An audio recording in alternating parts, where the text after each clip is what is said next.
Bonjour à toutes et à tous et bienvenue sur The Tech Council by Rimo. The Tech Council by Rimo, c'est un espace d'échange et de partage pour les CTO, les directeurs informatiques, les experts en cybersécurité et tous les passionnés de technologie. Je suis Florent Paré. Bonjour à tous, je suis Gwenaël Fourré, cofondateur et CTO de Rimo, et je suis toujours ravi de découvrir les défis relevés par nos invités et les technologies dont ils se servent. Dans cet épisode, nous plongerons dans l'univers fascinant de l'EMCA, l'école des métiers du cinéma d'animation, sous l'angle d'un workshop mené par leurs étudiants à la croisée de plusieurs innovations technologiques. Nous aurons avec nous pour en parler Géraldine Zanier, directrice de l'EMCA, Stéphanie Cadoré et Aurélia Vuillermoz, les deux intervenantes dans le cadre de ce projet, j'espère que j'ai bien prononcé les noms de manière générale, Oran Thibou, l'une des étudiantes ayant participé au workshop, ainsi que Valerius Tinka de Strategic Zone qui a cadré techniquement le projet en question. Bienvenue à tous, nous allons faire les présentations à tour de rôle. Est-ce qu'on peut commencer par toi, Géraldine ? Bonjour, Géraldine Zanier, la nouvelle directrice de l'EMK. Donc je suis Stéphanie Cadoré, je suis réalisatrice d'animation 2D et chercheuse et j'ai été à l'origine de cette proposition pédagogique.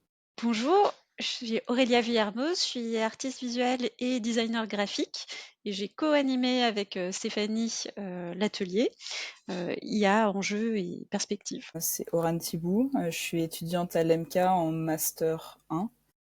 Je suis déléguée de ma classe, du coup, donc je représente les élèves qui ont participé au workshop. Je suis Valérie de la société Strategic Zone et je vais encadrer techniquement ce projet, ce magnifique projet. Très bien, merci à tous. Géraldine, est-ce que tu peux d'abord présenter le MCA ?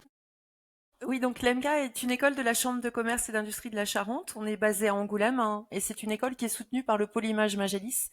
L'école est assez ancienne, elle a été créée en 1999 et c'est une école qui est assez singulière dans le paysage des écoles de cinéma d'animation. Elle vise à développer la créativité des étudiants aussi bien au niveau collectif qu'individuel. Et on travaille sur l'ensemble de la chaîne de travail, donc à la fois sur la compréhension et la pratique de toute la chaîne de travail. On cherche aussi à sensibiliser les étudiants à l'hybridation des techniques. Donc on travaille sur de la 2D traditionnelle, numérique, de la 3D, de la stop motion, du banc-titre, parfois sur de la prise de vue réelle. Et enfin, on accorde une attention toute particulière à la réflexion sur les contenus. Est-ce que tu peux nous en dire un peu plus côté peut-être les cursus Nous, on n'a pas trop l'habitude jusqu'à maintenant de parler côté école. C'est vrai qu'on parle plutôt côté tech. Alors, à l'école, on propose deux cursus. Un cursus bachelor en 3 ans et un cursus master en 2 ans. Le premier cursus vise en fait vraiment la maîtrise technique des outils et en master, on expérimente plein de techniques différentes, d'où en fait cette proposition dont on va parler d'atelier IA pour nos étudiants de Master 1. Super. Et j'ai vu que vous aviez notamment un de vos étudiants qui était nommé aux Oscars. Du coup, tu peux nous en dire un peu plus là-dessus ? Oui, alors on a un ancien étudiant qui est nommé aux Oscars et qui a été césarisé surtout pour le même film. Donc il était à la fois aux Césars et aux Oscars pour son film Burke. Donc il s'agit de Loïc Espuche. C'est un étudiant qui était là, je crois, c'était la P12, donc en 2013, il me semble il est sorti il y a quelques années. Et c'est typiquement en fait le type de profil que l'on forme ici à l'EMK. Donc on forme des gens qui sont capables à la fois d'être techniciens de cinéma d'animation, mais aussi auteurs. Et on a donc beaucoup d'auteurs-réalisateurs qui sortent de l'école. On a parlé un petit peu d'un workshop et est-ce que vous pouvez m'en dire plus sur ce workshop, en quoi ça consistait, comment ça s'est déroulé et pourquoi aussi ce workshop ? Ça fait 2 ans que je fais un travail de veille sur l'intelligence artificielle générative pour le workflow de l'animation 2D. Au départ, ça venait de la panique à la fois parmi mes collègues enseignants, artistes.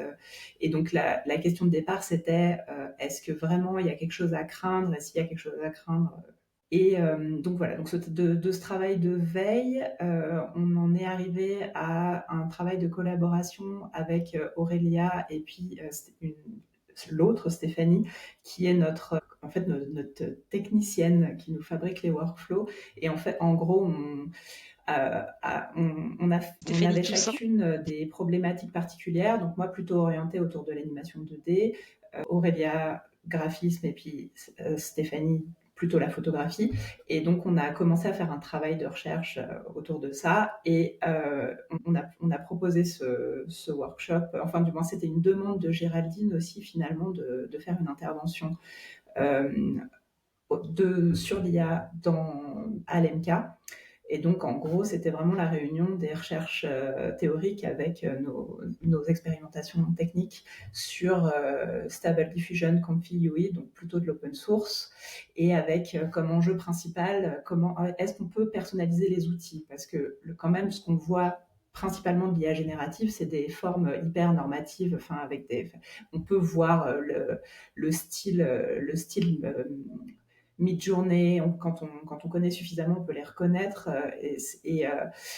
Et nous, en fait, ce dont on a besoin quand on travaille en anime, c'est des outils qu'on peut contrôler. On peut contrôler le résultat. Donc, c'était un peu l'exploration de ça. Est-ce que c'est des outils qu'on peut contrôler? Est-ce qu'ils peuvent rentrer dans le workflow? À quel endroit?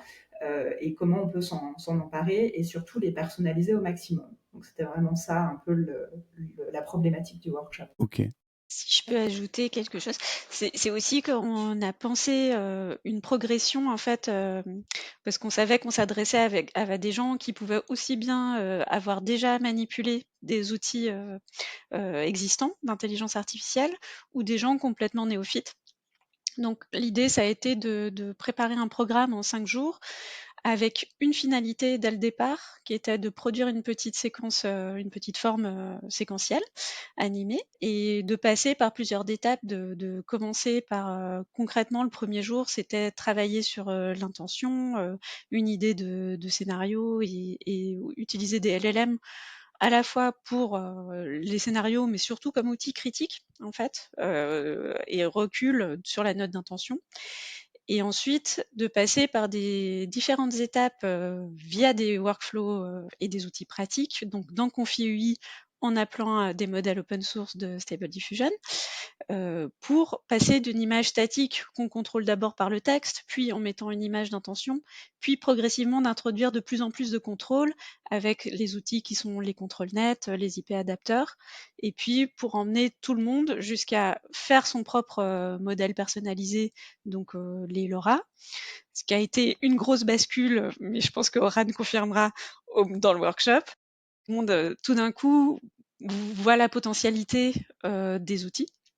Parce qu'au début, on est plutôt quand même dans les impasses, faut le dire, sur on veut faire quelque chose, mais on n'y arrive pas, et ou en tout cas, ça demande beaucoup de travail. Et puis, à partir du moment où on introduit les LoRa, on va après emmener jusqu'à de l'image en mouvement, du transfert de style, etc. Et donc, à la fin, ils ont tous produit ou commencé à produire, en tout cas, des choses qui étaient vraiment très convaincantes et formellement, enfin visuellement, et aussi sur les intentions. Donc, c'était très riche, et aussi pour nous, c'était rassurant de voir avec 10 cobayes qui nous étaient remis que oui, notre piste de travail, notre hypothèse de travail de personnaliser ces outils, ça peut marcher et ça peut donner des écritures très différentes selon la manière dont les personnes les appréhendent.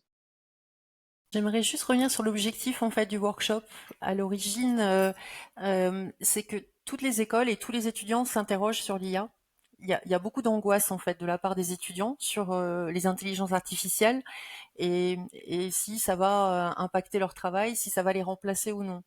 Donc l'idée du workshop au départ, c'était de montrer en fait aux étudiants de quoi il s'agissait exactement, parce que beaucoup ont un avis mais sans l'avoir pratiqué. Donc c'était vraiment ça qu'on voulait montrer au départ, hein. C'était on peut développer, on peut critiquer l'IA, mais il faut savoir de quoi on parle. Donc l'objectif c'était aussi d'aider les étudiants à développer un regard critique sur l'IA, savoir ce qu'il était possible de faire, savoir ce qu'il n'était pas possible de faire, quelles étaient les limitations de l'outil. Donc l'idée de ce workshop, elle est vraiment partie de là. C'était aider les étudiants à développer un regard critique.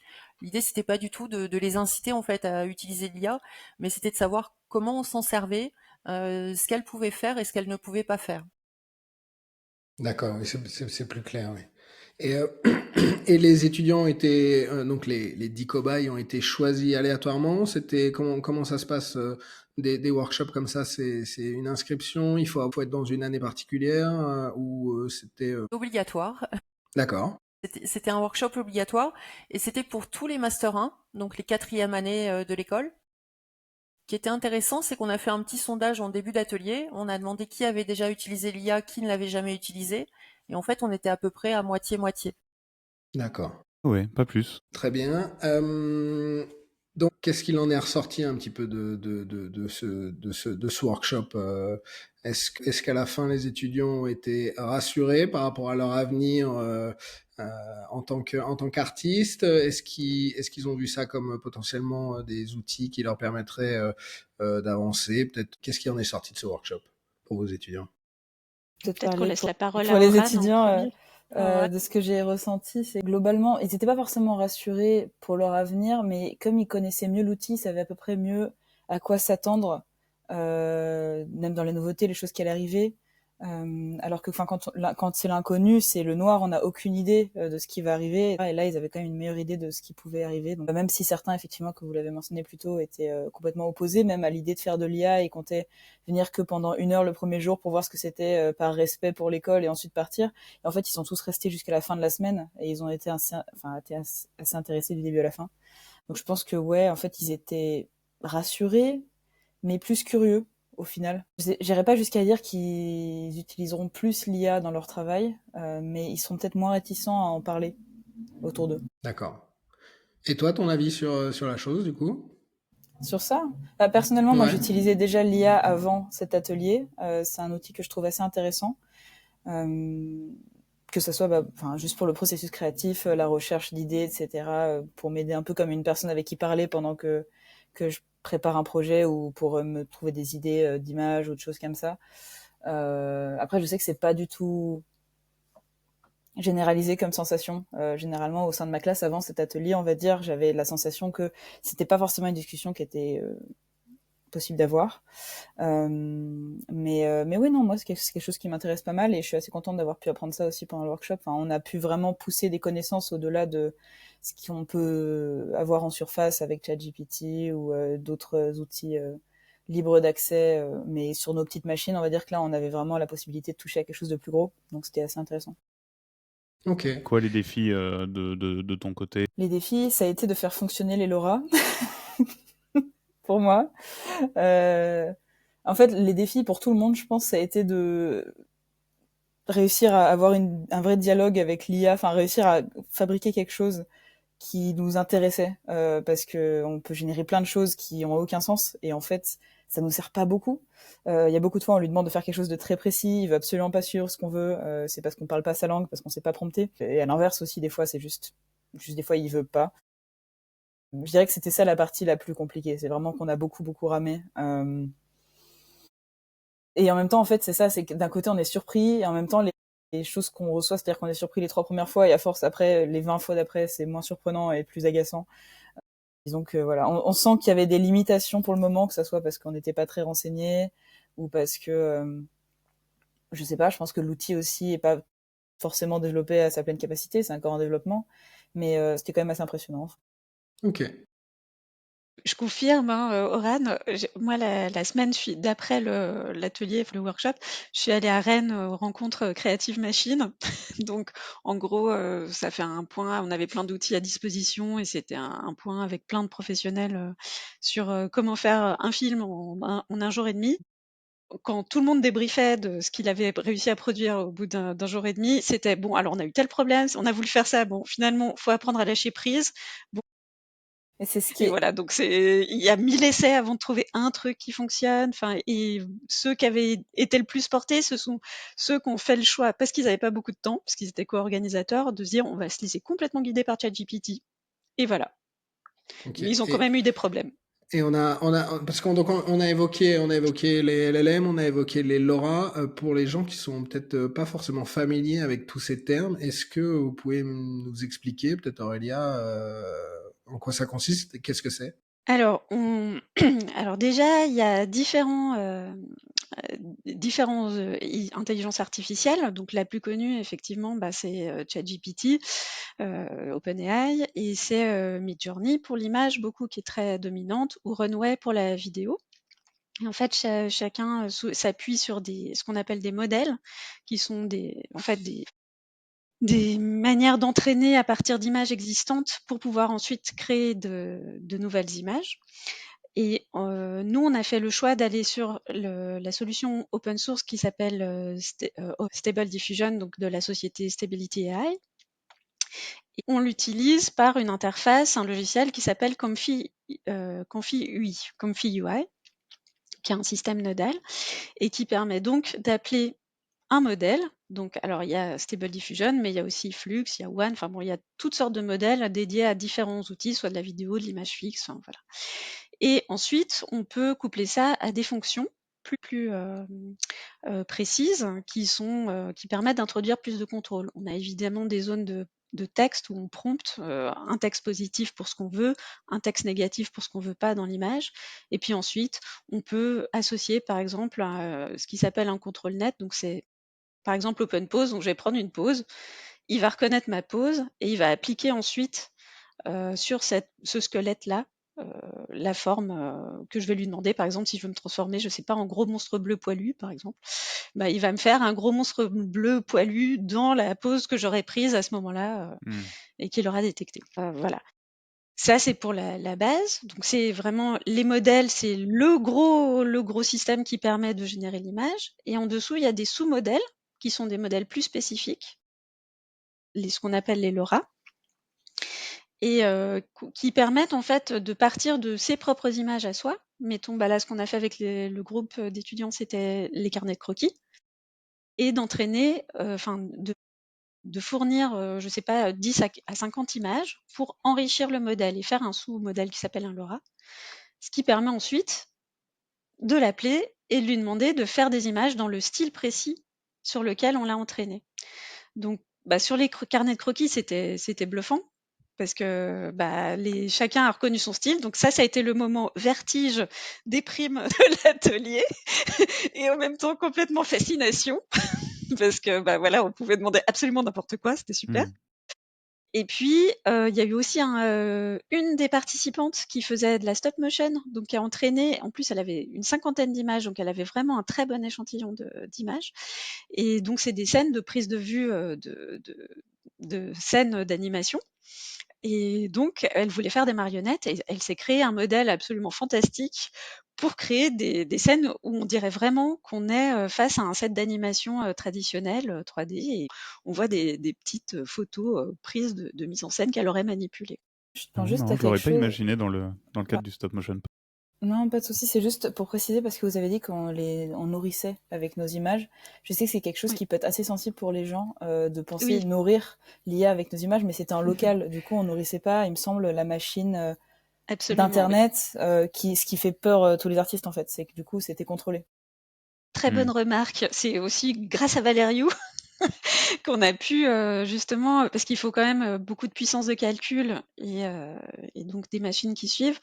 Et donc on a travaillé sur des machines virtuelles, ce qui faisait qu'on n'avait pas d'externalisation de nos propres sources d'images qu'on allait utiliser. Et donc tout est resté en interne, c'est-à-dire que c'était sur un serveur, mais un serveur dont on avait le contrôle. D'accord, oui, parce que quand on parle des chats GPT, etc., c'est vrai que ce sont des calculs qui sont effectués sur les serveurs de OpenAI. Et dans les cas des modèles open source type Stable Diffusion, en effet, tout tourne en local. Et donc, si on décide de ne pas le réuploader sur Hugging Face, par exemple, alors tout reste en local. Ouais. Du coup, Aurélia, tu parlais de Valériu. Valériu, est-ce que tu peux nous en dire un peu plus justement quel est ton rôle dans ce projet justement et tout le côté technique? Et moi, je suis arrivé un peu par hasard dans l'expérience de ce workshop. Et mon histoire est un peu moins excitante que celle d'Aurélia, parce que c'est très intéressant ce qu'ils ont fait. Moi, je suis parti sur une approche infrastructure as code. Donc, on a parlé avec Géraldine de besoins de l'école, et on est parti sur une approche infrastructure as code. Donc, c'est des serveurs qui nous appartiennent à Strategic Zone, qui sont dans un data center à Paris. On est parti sur une approche sur des machines virtuelles qu'on avait déployées avec Terraform, Packer pour les images Windows, Windows 11. On a créé pour chaque étudiant une machine virtuelle. Donc c'était en Windows 11 à base de GPU 3090. Donc c'était pas des cartes très puissantes, très gourmandes non plus. Déjà travaillé, j'ai un collègue qui travaille un petit peu dans la partie IA pour d'autres studios et pour d'autres projets. Et lui, il a déjà expérimenté toute la partie config UI. Et donc, du coup, quand le besoin est apparu, il était très intéressé pour participer à la fabrication des machines qui vont servir à la fabrication des images. Donc, du coup, c'est comme ça un peu que la fusion a été faite entre Miguel, lui, il est espagnol, avec Aurélia et Stéphanie. Donc, nous avons préparé cette infrastructure. Les machines, il y a eu 16 machines virtuelles qu'on a préparées pour les étudiants. Et c'est là que Remo est apparu. Ils nous ont mis à disposition les licences complètement gratuites pour qu'on puisse les utiliser pour prise de main à distance. Sans la prise du contrôle à distance via votre logiciel, ça aurait été quasiment impossible parce que les serveurs sont à Paris, c'est des très gros serveurs dans un data center, ça consomme beaucoup, il faut d'espace, il faut de l'air conditionné, et on n'avait pas le temps aussi de le faire. Et ça nous a permis de monter dans un temps record. Je sais pas, on a mis quelques jours. Ok, ah ouais. On a mis quelques jours pour monter toute l'infrastructure, et puis chaque étudiant, il est arrivé. Donc, on a créé toutes les comptes des gens dans un cloud Azure. On a tout lié ensemble, et puis les étudiants, quand ils sont arrivés, ils avaient un login et un mot de passe, ils se sont connectés, il y avait une authentification centralisée avec leur mail. Les gens en arrivant devant leurs ordinateurs, lundi matin, ils sont logués directement sur la machine. C'était assez simple, assez facile. En réalité, il y a eu de problèmes de mot de passe, il y a eu comme d'habitude. L'histoire veut que ça s'est passé super bien et ça a été très vite dans un temps record. Voilà. Bien. Et du coup, quand on veut faire du Stable Diffusion, alors on a besoin de quoi comme spec pour une machine, pour que ça tourne à peu près? Parce que il me semble que l'IA a des gros besoins en termes de VRAM au niveau de la carte graphique, c'est ça? Ça Comment ça se dépend de passe? Aurélia pour répondre mieux et Stéphanie parce que elles s'y connaissent. Mais aujourd'hui, pour le besoin qu'il y a eu pour l'école et pour une bonne partie des besoins, on va dire au quotidien, sans y aller chercher beaucoup plus loin, 24 gigas de VRAM, c'est complètement suffisant. Une 3090, elle fait 24 gigas de VRAM. Et après, il faut savoir qu'il faut mettre aussi de bons processeurs, une quantité suffisante de RAM parce que même si les calculs se font dans le GPU, il y a une bonne partie des processus qui se passent dans le CPU. Il faut une bonne bande passante, il faut plusieurs paramètres que ça fonctionne correctement. Il n'y a Il y a pas des temps juste le rendus. GPU brut qui fonctionne. Et puis ça dépend aussi si on veut faire de l'image fixe ou si on veut faire de la vidéo. Parce que bah, dès qu'on passe en vidéo, tout se La puissance. multiplie. Après, il y a des modèles, bah là on a pu essayer il y a un mois et demi, on a pu essayer c'est un nouvel acteur qui s'appelle LTX Lightrix, LTX-V, qui génère 30 fois plus vite d'après leurs calculs. Les vidéos, c'est vrai que c'est bluffant, la qualité est baissée. Et là, bah justement, il y a 2 semaines à Creative Machine, ils ont montré les nouvelles avancées du modèle et c'est vrai que c'est assez bluffant la qualité et justement, ils introduisent de plus en plus de LoRa, donc de LoRa vidéo, donc c'est très intéressant à suivre également. Et c'est aussi open source, ils appellent même à contribution les artistes. Mais Stéphanie Toussaint, la troisième, qui fait de la photo, était complètement désemparée devant les temps de calcul. Ah oui. Ah oui, bah oui, oui. J'avais une question quand même parce que c'est la question qui se pose tout le monde. Est-ce que vous n'avez pas peur que ça va passer à un jour payant une fois que tout le monde passe dedans? Je pense que c'est le pari de pas mal d'acteurs, effectivement, bah, ceux que je viens de citer notamment, je pense que c'est leur pari.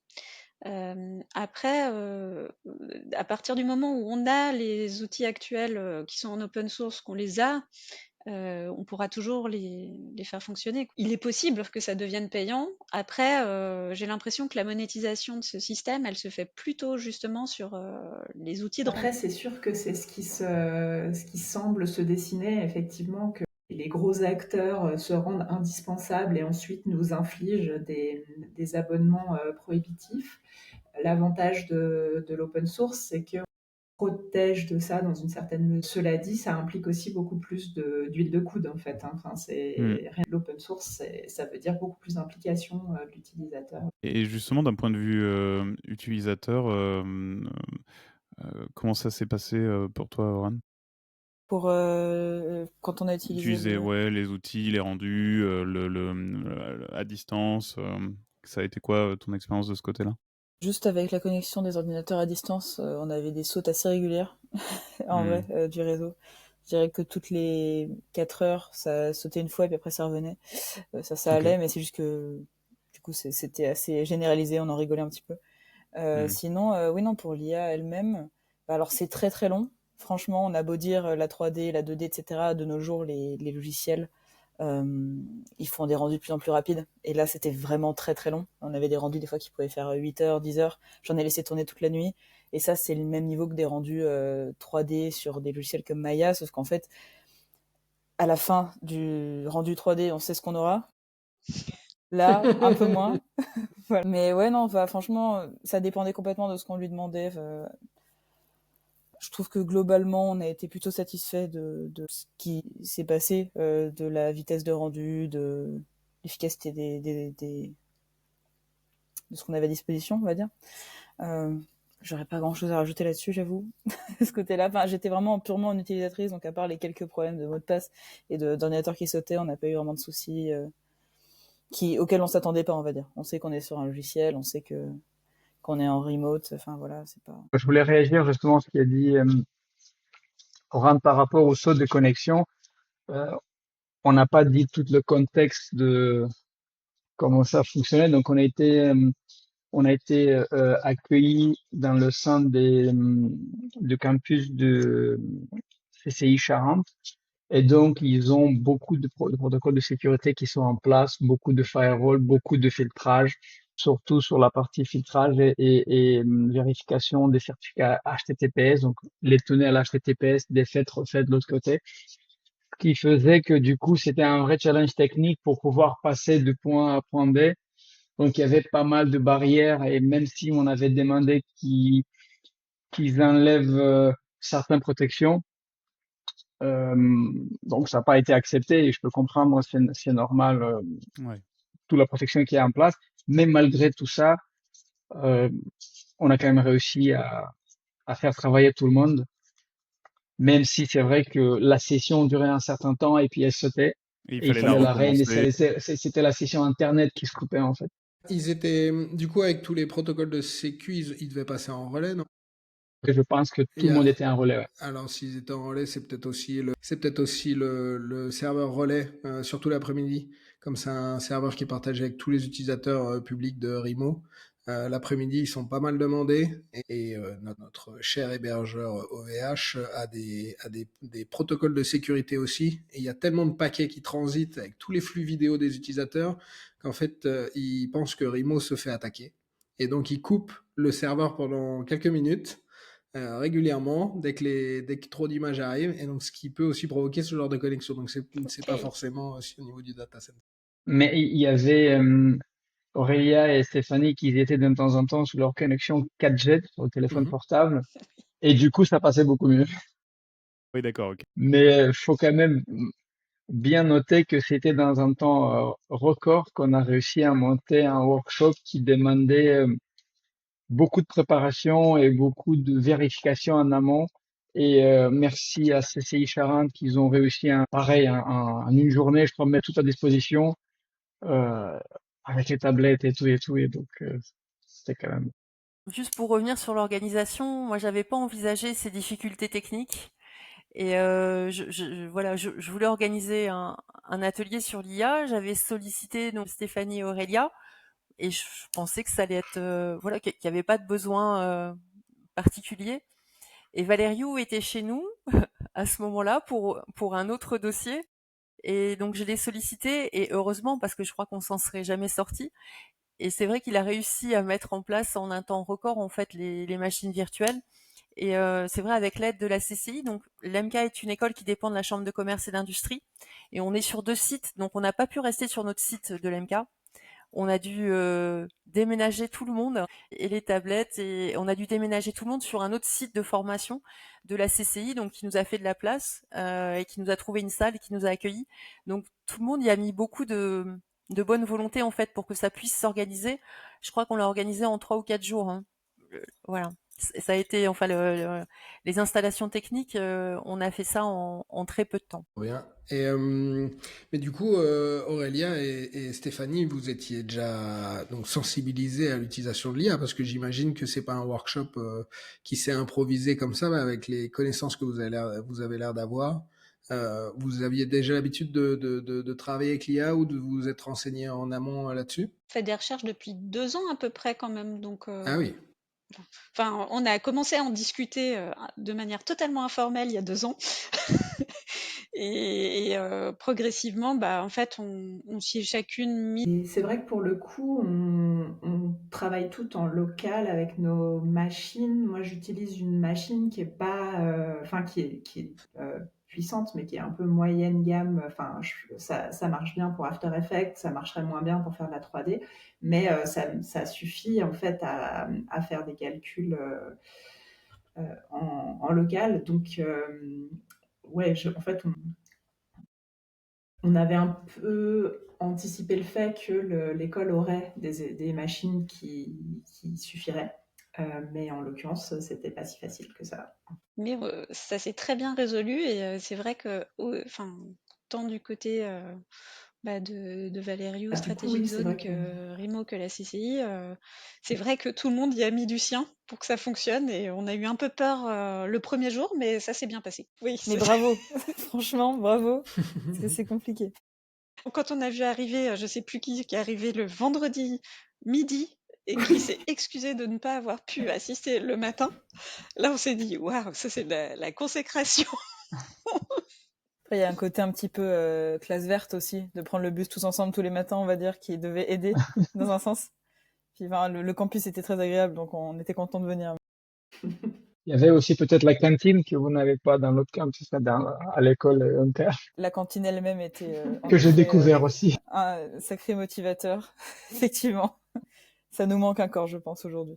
Et donc du coup, résultat du workshop, on est sur un taux de réussite. Est-ce que les gens ont réussi à faire ce qu'ils voulaient? Est-ce qu'on est on est sur un taux de réussite positif? Est-ce que du coup l'IA, est-ce que vous pensez que ce sera quelque chose qu'il va falloir commencer à enseigner dans toutes les écoles, les métiers de l'animation, du cinéma, etc.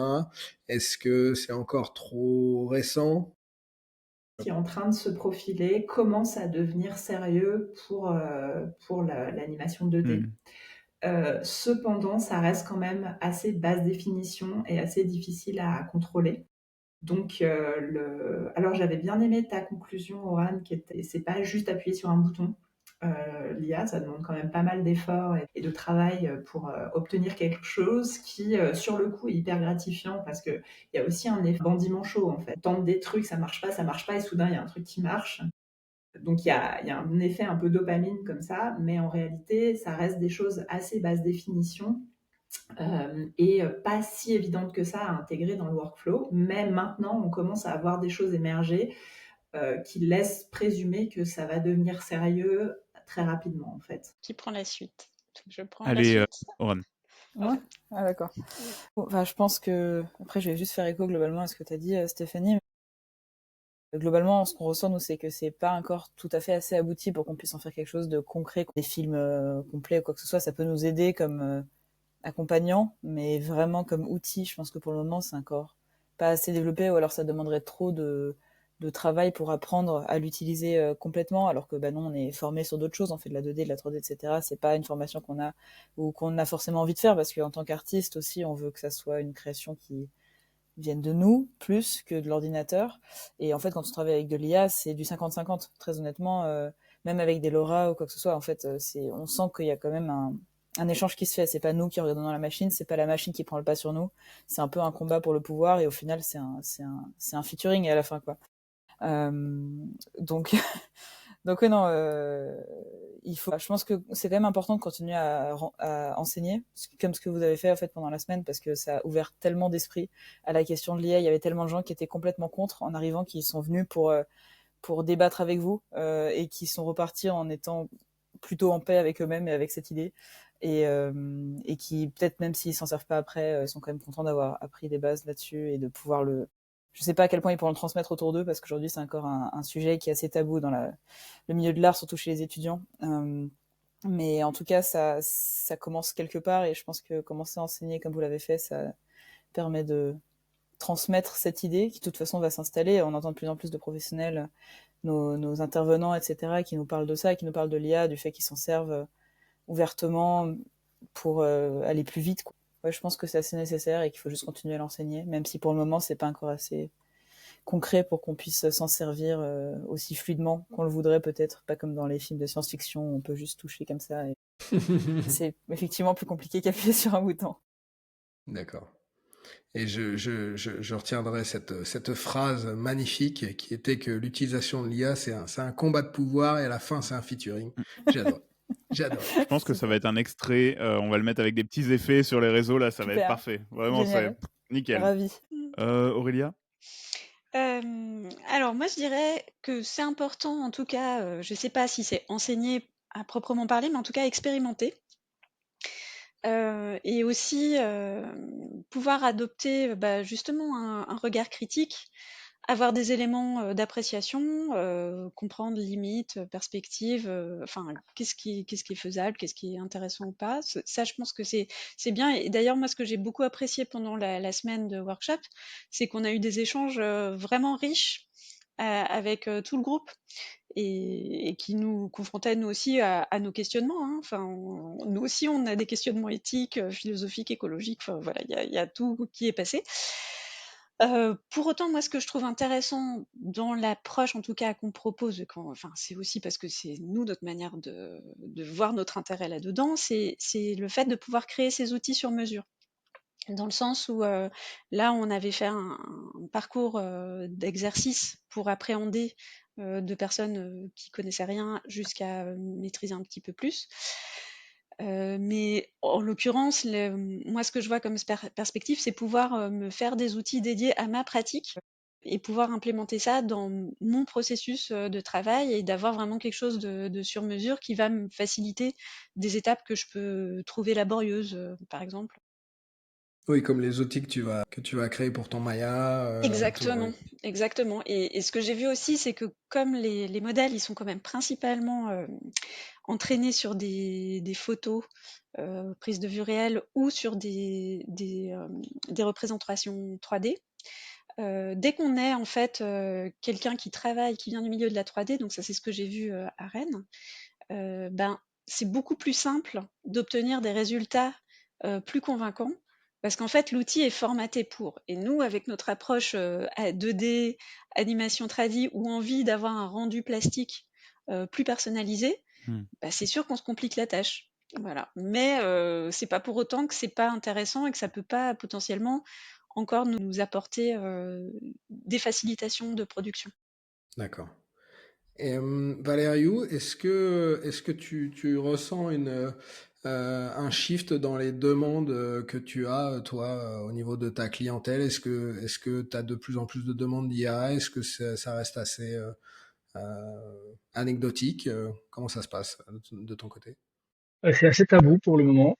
Il y a des demandes, tout le monde s'intéresse, mais les gens ne sont pas encore prêts à se mettre ensemble pour en parler. Qu'est-ce qu'ils peuvent faire avec? Hmm. Par peur de ce qu'a évoqué Oran juste avant, par peur de ne pas pouvoir le maîtriser, de ne pas pouvoir être compris par les autres, et par peur eux-mêmes, en étant aussi de ce milieu-là, ils savent pas qu'est-ce que ça va les apporter ou enlever. Et donc pour l'instant, c'est assez tabou, les gens n'en parlent pas, mais chacun essaie dans leur coin de expérimenter. C'est un peu plus ouvert dans d'autres. Moi, je travaille aussi en Espagne. Par exemple, je trouve qu'en Espagne, les gens parlent un peu plus ouvertement qu'en France. Dans les studios, par exemple, ça se discute un peu plus. Les gens, ils échangent sur leurs expériences, leur savoir-faire. qu'en France, ça parle que des petites communautés, enfin, ce que j'ai pu voir. Mais on voit que il y a des demandes des infrastructures, il y a des demandes des benchmarks, du matériel à acheter pour pouvoir l'utiliser à temps partiel pour faire de l'IA, pour faire du code. Mais l'IA dans les studios, et ça va un peu plus loin que la partie vidéo, ça va aussi sur la partie audio. Il y a des essais aussi, beaucoup sur la partie code. Donc tout à l'heure, tu disais, est-ce que le chat GPT, quand on lui pose des questions, ça calcule? Donc il y a des gens qui utilisent des moteurs, des modèles d'intelligence artificielle en local, donc tout le monde connaît Olama, avec DeepSeek et avec toutes les Mistral et toutes les autres qui existent. Il y a déjà beaucoup qui utilisent à l'interne pour traiter des données, pour traiter des bases de données, des statistiques, des logs, essayer de, par exemple, on parle beaucoup de l'impact énergie, enfin, l'impact écologique du CO2 sur le temps de calcul d'une image, d'une question qu'on pose, par exemple, au ChatGPT. Ben, il y a des gens qui essaient de faire le contraire, de pouvoir anticiper un calcul, le temps de diminuer le temps de calcul, par exemple, le temps de trouver comment réduire ce temps de calcul. Donc, ça va un peu dans le deux sens, mais c'est assez chaotique pour le moment. Ouais. Et il faut arrêter de dire s'il te plaît, merci Et à l'IA merci. aussi. Ouais, tout à fait. Ça, c'est sûr. Tout à fait. Même si, bon, du coup, on est moins protégé pour l'avenir. En cas Ce que d'attaque.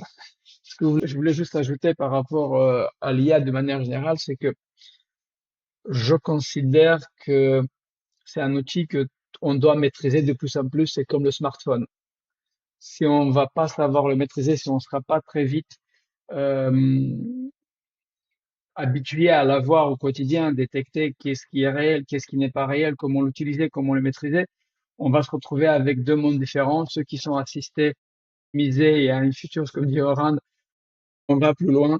Et ceux qui vont rien comprendre comment ça se passe, et ça va être très compliqué. Il y aura sûrement différentes générations croissant par rapport aux gens qui ont un smartphone et qui n'ont pas un smartphone.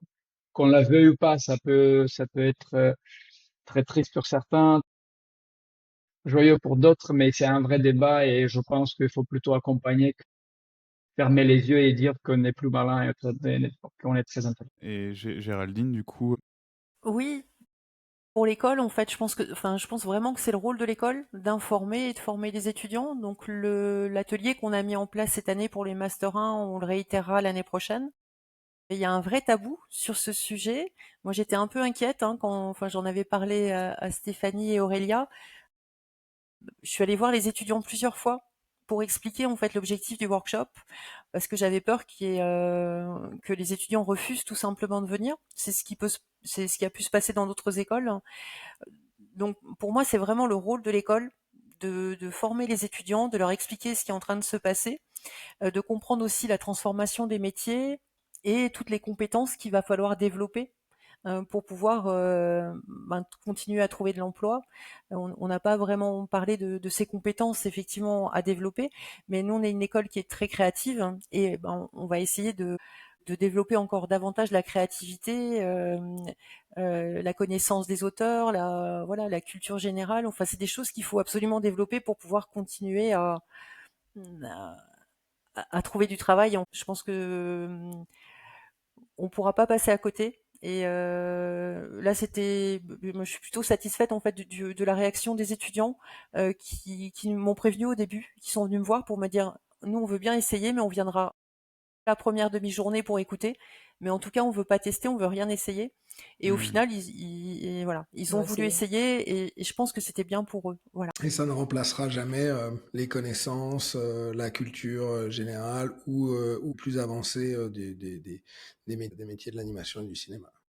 Oui, puis même d'autant plus, ça valorise d'autant plus toutes les fonctions de conception. En fait, c'est un peu la conclusion, c'est que si on n'a pas d'intention, si on n'a pas d'idée, si on fait pas de choix, ben, on n'arrive à aucun résultat satisfaisant. ouais, c'est vrai que si on la guide pas, l'IA, ça fait rien du tout. Effectivement, on se rend compte que le résultat Et assez aléatoire, ce que tu disais, Oran, de manière générale, hein, donc il faut vraiment des humains qualifiés pour piloter tout ça. Donc. Et l'avantage de l'IA générative pour l'instant par rapport aux IA comme on peut les utiliser nous dans le domaine plus du code, c'est que elles ne mentent pas. Donc c'est déjà ça. C'est vrai que tu as eu le cas de... Donc, moi, mon chat GPT me ment continuellement. Ouvertement, ouais. Et là C'est oui, terrible. c'est une guerre. C'est une guerre qui est déclarée depuis quelques semaines. Je suis pas sûr de la gagner, par contre. Mais à la fin, c'est Je un voulais dire, featuring. moi, je voulais dire autre chose. Et si c'est le début d'une révolution cognitive, et si c'est le début d'une création différente, une manière de créer différemment, et si on arrive à cette période-là où, comme tout a révolutionné, la création, ça serait quelque chose de différent à partir de demain, et c'est pas la création qu'on l'a connue. Est-ce qu'on doit l'accepter ou l'ignorer? De toute façon, on n'y peut rien. Je vous dis rien. Les choses, elles changent, en Oui, fait, ça on n'y sera peut plus rien. fort Dans que tous nous. les cas, ça va passer. C'est comme tout, l'arrivée du téléphone, l'arrivée de la télé, l'arrivée des voitures avec un moteur. Enfin, de toute façon, ça vient et ça continuera. Donc, Il y a un enjeu quand même pour les artistes, puisqu'on parle de création. J'entendais une critique d'art là, qui parlait de l'exposition qui a lieu en ce moment au Jeu de Paume, justement sur le monde selon l'IA, que je n'ai pas encore vue malheureusement. Et elle disait, je trouvais quelque chose qui résumait assez bien l'enjeu actuel, c'est que les modèles, ils sont faits pour normaliser, comme c'est des moyennes statistiques, on est sur des résultats moyennisés. Et que là où on attend les artistes, c'est pour sortir justement, ça fabrique de la norme, et on attend les artistes à faire sortir des normes et de faire des pas de côté. Donc tout l'enjeu, c'est aussi de pouvoir trouver le moyen d'user de ces outils d'une manière qui permette de les emmener ailleurs que ce sur quoi c'est formaté.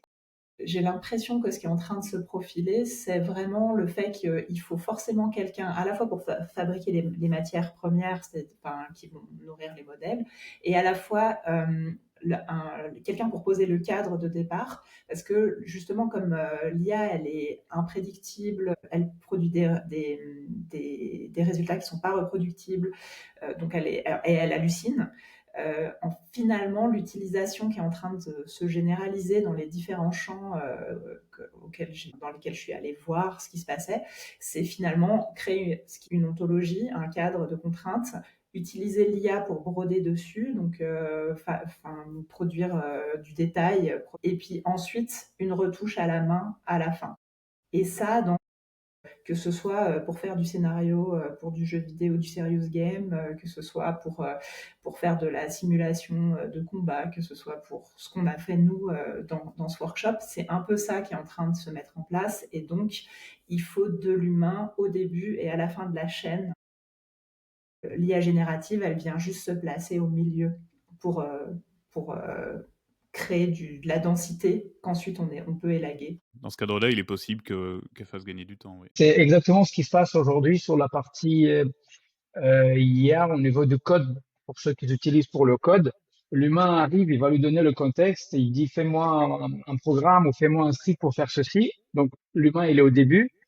L'intelligence artificielle va le fabriquer d'une manière quelconque, et l'humain, à la fin, il va faire sauter tout ce qui n'est pas bon, il va corriger tout ce qu'il y a à corriger, donc il va arriver beaucoup plus vite. Il va enlever cette partie du milieu où il va passer beaucoup de temps juste à taper les lignes, il sera tapé par l'IA, et l'humain va créer l'idée, il va finaliser à la fin pour que ça soit idéal.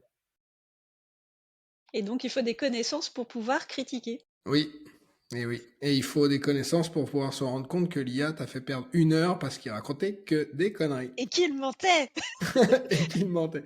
Et bah, d'ailleurs, en parlant de ça, parce que donc l'IA générative, on en a parlé au tout début, on parle de les nourrir, les IA.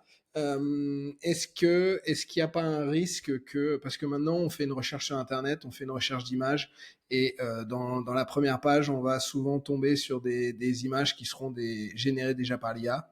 Est-ce qu'il n'y a pas un risque que les artistes arrêtent de poster et de partager leurs travaux sur Internet de peur de nourrir les IA contre Je leur crois qu'on gré? en est déjà là en fait. Je crois qu'il y a plus de, enfin que toutes les données internet ont déjà été scrappées et que il y a, enfin, on parle d'un risque d'effondrement des modèles, donc il y a plein de choses qui sont mises en place pour éviter ça, mais effectivement, si on nourrit les IA avec de l'IA, en fait, les résultats se dégradent et se dégradent assez vite. Donc oui, c'est un risque. Et il y a un autre risque qui est qu'en fait, peut-être on devienne des petits esclaves de l'IA, c'est-à-dire que nos images, on les fabrique non plus pour les donner aux autres humains, mais pour entraîner les IA. Donc c'est clair qu'il y a des enjeux même de choix de société en fait qui se jouent là. Effectivement, là, on se met à déverser encore plus d'images sur le monde, encore plus de textes sur le monde. On crée du bruit, en fait, et ça va se poser. La question se pose. Je suis pas sûre que les artistes puissent complètement. Enfin, je veux dire que les artistes, il faut qu'ils montrent leur travail, donc ils peuvent pas non plus complètement arrêter de le montrer. Après, il y a peut-être d'autres circuits qui vont se mettre en œuvre. Il y a l'idée que peut-être le live, les concerts, la présence réelle, la performance, tout ça va prendre de la valeur, possiblement. Enfin, tout ce qui va prouver que les choses ont été faites par des humains. Et peut-être, effectivement, à un moment donné, Internet, ça ne sera plus qu'une vaste forêt de bruit où on ne saura plus trop ce qu'on regarde, et où, justement, ces compétences de critique vont être super importantes pour connaître la valeur d'une information, la qualité d'un texte. Ouais, tout ça se pose sérieusement. C'est intéressant, ça serait marrant effectivement que ce soit le tout début de l'ère de l'analogique finalement, quoi. C'est vraiment, ça serait... Le On retour, l'avait pas vu venir, mais c'est vrai qu'au la final, low-tech. ça pourrait donner de la valeur pour... ouais, tout. J'allais juste dire qu'en tout cas, ce qui est certain, c'est que les acteurs dominants se fichent éperdument des demandes. Enfin, il y a notamment, des personnes qui mettent leur contenu sur Internet. Là, on a dépassé les 51% de trafic Internet qui sont les requêtes, c'est des LLM qui les produisent pour aller scraper justement les sites. Et le truc qui est fou, c'est que normalement, on peut mettre un petit fichier texte robot et faire des listes pour dire non, m'indexez pas, et mettre la liste de ceux qu'on veut pas.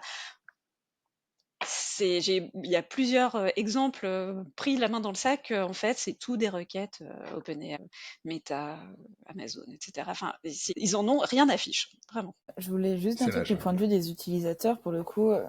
Peut-être que je suis trop positive là-dessus, mais j'ai quand même l'impression que, en fait, une fois qu'on a goûté côté mondialisation, Internet, etc., j'ai l'impression que ça serait difficile de revenir en arrière. Cette globalisation qu'on a sur les réseaux sociaux, etc., c'est quelque chose, on voit bien, même si les gens arrêtent pas de se plaindre de X ou Y réseaux sociaux, au final, ils finissent toujours par passer sur un autre et par partager de plus en plus de choses. Et en fait, il y a une dissonance cognitive quand même chez les gens. On est tous révoltés pour quelque chose et en fait, au bout de 2 semaines, on finit par passer à autre chose. Et c'est tout le temps pareil. On essaie de... J'arrête de manger de la viande pendant 2 semaines et puis en fait, ah, mais le dîner chez mamie, tu comprends. Voilà, c'est toujours comme ça au final. C'est compliqué. Ouais, c'est vrai. Tout le Ouais, monde... ça a toujours été ça le Tout à progrès au fait. final, ouais. Et en fait, l'humain fait toujours ça. C'est-à-dire qu'il y en a évidemment qu'il y a une minorité de gens qui vont vraiment boycotter, qui vont pas avancer. Mais je pense que dans tous les cas, enfin, ça serait faire perdre du crédit à l'humain de penser que bah, déjà d'un, il arrêterait de produire des œuvres pour lui et simplement pour lui, pour ses passions au-delà du travail. Ça a toujours été le cas et au-delà de ça, qu'il arrêterait de le publier. Parce qu'au sein de, moi je parle d'un point de vue jeune, dans les communautés jeunes, en ligne, beaucoup, enfin, les gens ne peuvent pas s'empêcher de fabriquer des trucs. Et en fait, il y a beaucoup de gens qui sont un peu embêtés par l'IA, mais au final, ils décident juste de pas y penser, ou alors ils cliquent le petit bouton sur je ne sais quelle application qui leur dit si vous appuyez sur tel truc à tel moment, vous n'allez pas être récupéré par l'IA, alors qu'ils ont déjà nos adresses depuis 20 ans. En fait, ça sert à rien. Mais voilà, ça nous permet de passer à autre chose. Et en fait, on pense à voilà. C'est pas, enfin, les gens s'en plaignent, mais au final, on fait pas grand chose pour ça dans le fond. Donc, j'ai pas l'impression que à l'échelle utilisateur même, il y aura quelque chose qui va vraiment bouger. Ça va peut-être être global, comme tu l'avais dit plus tôt, Stéphanie. Il y a peut-être quelque chose ça va changer peut-être dans la manière d'exprimer ou de partager, mais je suis pas sûre que ça ait un changement aussi profond. Il y aura peut-être mais c'est comme à l'époque où les NFT sortaient, il y a eu une espèce de gros mouvement, même si là ça va être plus durable. En tout cas, moi je pense que le changement va pas être si radical. Eh ben merci, en tout cas, c'est hyper intéressant comme débat. On a appris beaucoup de choses et on a pour tradition de parler d'une actu voilà, dont vous avez envie de parler en ce moment. Alors on a parlé de beaucoup d'actu autour de l'IA. Est-ce qu'il y a un point qu'on n'a pas abordé, que vous auriez souhaité aborder sur ce workshop, sur l'école, toi Valérieux de ton côté ou... Et peut-être passer plus de temps entre des humains. On passe de moins en moins avec des vrais humains, on se satisfait notre petite satisfaction interne en posant deux, trois questions, on est tout content parce qu'on a reçu trois félicitations de la part de ChatGPT. Hmm. C'est peut-être privilégier de plus en plus des vrais blackouts J'allais te dire une bonne juste pour coupure ça. d'électricité et ça rétablit Il y en a une grosse il les y a pas longtemps. connexions. Ouais. Ouais, tout à fait. Mais c'est un peu un petit peu ce qu'on a vu déjà avec le télétravail au début, hein. Être en télétravail, c'était finalement un peu se couper de manière générale, et beaucoup de gens se perdaient là-dessus. Typiquement, à travailler à pas d'heure, à pas mettre de limite avec le temps perso, à pas aller voir d'autres personnes, à pas aller dans un bureau, etc. Et puis on s'est rendu compte que finalement, il y a quand même beaucoup de gens qui ont besoin d'aller au bureau, qui ont besoin d'aller dans des espaces de coworking, qui ont besoin d'aller à la salle de sport, qui ont besoin de prendre leur vélo pour aller faire un tour. Donc ouais, le contact humain reste super important, effectivement. Et ce podcast, La civilisation a été créée par le lien social. ouais. Si Bah ouais, on va dans l'autre sens, la civilisation va s'effondrera et donc du coup Mais non, on survivra grâce aux soirées jeux de société. à distance. Non, pas à distance, en vrai. Il faut qu'on puisse toucher les pions. Il faut pas que la fin de Wall-E, ça soit une prophétie, quoi. Mais je voulais juste ajouter un dernier mot, c'est que chez UMK, j'ai vu quelque chose que j'ai pas vu depuis très très longtemps. Plein de gens dans le jardin en train de jouer, en train de dessiner, allongés sur la pelouse, euh, en regardant comment les oiseaux sont dans les arbres et tout ça. J'avais pas vu ça depuis très très longtemps. Les gens courent tout le temps et chez MK dans les jardins autour de l'école, tout le temps il y a plein d'étudiants qui sont juste allongés, soit en train de dessiner, soit en train de jouer au badminton. Donc ça m'a Super, super, super. Alors, est-ce que du coup, pour passer à la suite, quelqu'un a une actualité technologique à partager rapidement, Autre que l'IA, du coup. autre que l'IA? Je peux vous parler d'un sujet. On a commencé actuellement à travailler sur un projet qui est la géolocalisation pour un client dans le luxe. Et donc, il y a une technologie que je connaissais auparavant, ce qui s'appelle le Wi-Fi sniffing, Mhm. mais je l'avais utilisé, je l'avais testé à des fins personnelles. Et là, je viens de l'utiliser au niveau industriel. En gros, le principe, il est que tous nos téléphones récupèrent en permanence tous les points d'accès Wi-Fi qui sont autour. Que ça soit que nous coupons le Wi-Fi ou que nous le gardons allumé.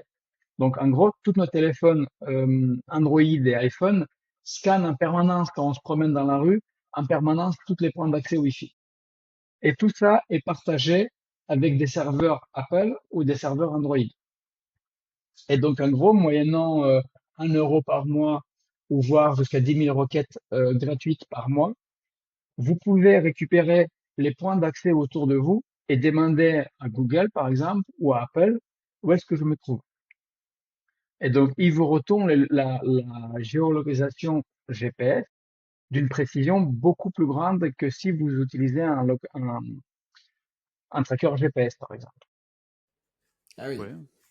C'est là-dessus que fonctionne Google Maps, non? Enfin, les indices Euh, de trafic, quand c'est dense ou pas, c'est là-dessus, il me semblait que ça non, fonctionnait. Pas sur la géoloc? Enfin, que ça c'était c'est le nombre de différemment. téléphones sur un Oui, endroit. C'est ce que d'accord. j'avais Ouais. Et compris. il y a aussi le système où tu peux, quand ta géoloc a du mal à se repérer, tu peux utiliser ton appareil photo et en fonction de ce que la caméra voit, il te dira exactement où tu te trouves par rapport à toutes les données Street View que... Ouais, ça c'est fou, effectivement. Mais c'est comme ça qu'ils fonctionnent les trackers Apple, les AirTags que Oui. tout le Ouais, monde ok. utilise. Quand vous les accrochez à un bag ou à quelque chose, ces trackers-là, ils se connectent au téléphone Apple le plus proche. Donc, ça veut dire que lui, il va automatiquement transmettre des données, malgré nous, via chez Apple. Donc, vous marchez dans la rue avec votre téléphone dans la poche et il y a des clés par terre avec un Un AirTag. tracker, un AirTag.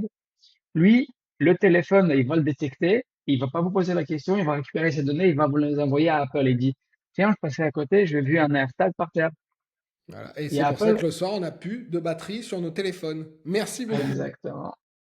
Donc, vous Je vois. pouvez faire l'expérience, vous prenez n'importe quel laptop et vous récupérez au minimum 3 points d'accès, vous récupérez les adresses MAC de 3 points d'accès autour de vous, vous les envoyez à Google, c'est un API ouvert.